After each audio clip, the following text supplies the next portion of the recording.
help me reach 1,000 subscribers. Please, like the video and share your thoughts.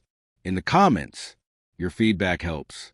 Make the content better. The night was supposed to be a celebration. Our new house, our fresh start, the life we were meant to build together. Friends, co-workers, neighbors, everyone we knew showed up with gifts, wine, and cheerful energy. I was outside of the grill, greeting guests as they arrived, making sure everything flowed perfectly. I felt proud of home, proud of the moment, proud of the marriage I believed I still had. Emma moved through the rooms like she owned the night. She was radiant, charming, drawing attention everywhere she went. I thought she was just being a gracious host. But in reality, she was preparing the stage for the worst humiliation I would ever experience. From the start, something felt wrong.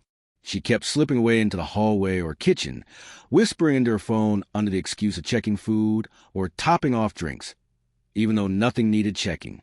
Every time I got close, she'd give me an overly bright smile, brush my arm for a second, then quickly walk off again.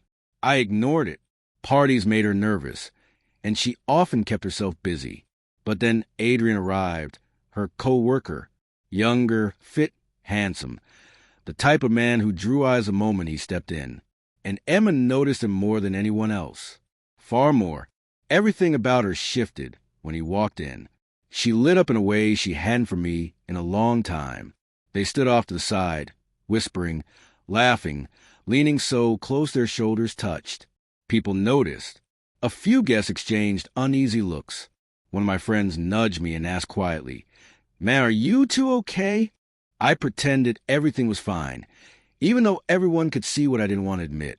The truth stabbed me when I stepped into the hallway and caught Adrian's hand slide across her lower back, lingering for a beat too long. She didn't move away. She didn't even look uncomfortable. She smiled. I approached her calmly, gently, hoping I was imagining things. I said her name softly and asked if we could step outside to talk. Instead of coming with me, she crossed her arms, rolled her eyes dramatically, and said loudly enough for nearby guests to hear, "Not now. Don't ruin the night." Her tone hurt more than the words.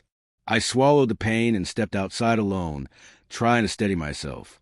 When I returned, everything detonated.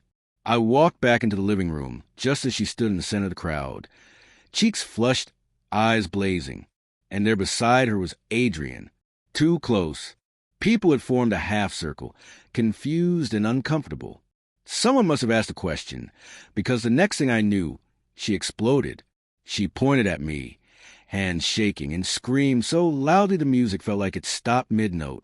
"Yes, we're sleeping together. He's better than you. Now leave. Just leave." The room froze. Gasps. Whispers. A stunned silence. Her words weren't just cruel.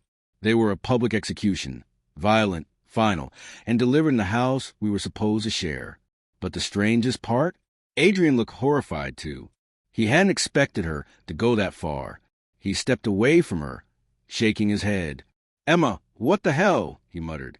She ignored him completely, eyes locked on me like she had finally broken free from some imaginary restraint. I didn't yell. I didn't argue. I didn't ask questions. I just inhaled slowly, nodded once, and walked to the door. People moved out of my path like I wasn't even real. Emma expected me to fight, to beg, to crumble, but I gave her none of that. I simply walked out. That silence destroyed her. The moment the door shut behind me, the entire fake world she'd built collapsed. Guests turned on her instantly. A co-worker muttered, "You're disgusting." A neighbor shook his head. Another said, "You humiliated your husband for what?" Adrian pulled away from her completely. "I never agreed to any of this," he snapped. "You're insane. I'm not part of whatever this is." And in front of everyone, he walked out too.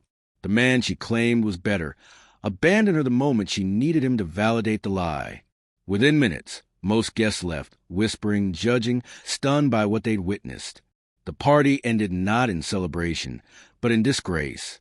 Emma stood in the middle of the living room of the home I paid for, surrounded by spilled drinks, dirty plates, and the wreckage of her own meltdown.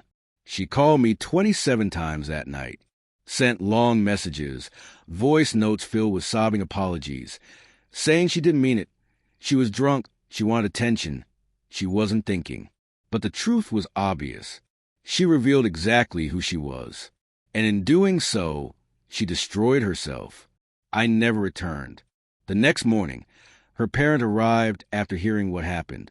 They found her curled on the couch, crying in the silence, alone in a house where she had burned our marriage to ashes with her own hands. She wanted me gone. She wanted him instead. She wanted drama, validation, control, but she ended up with the one thing she never thought she'd face: a life without me in it.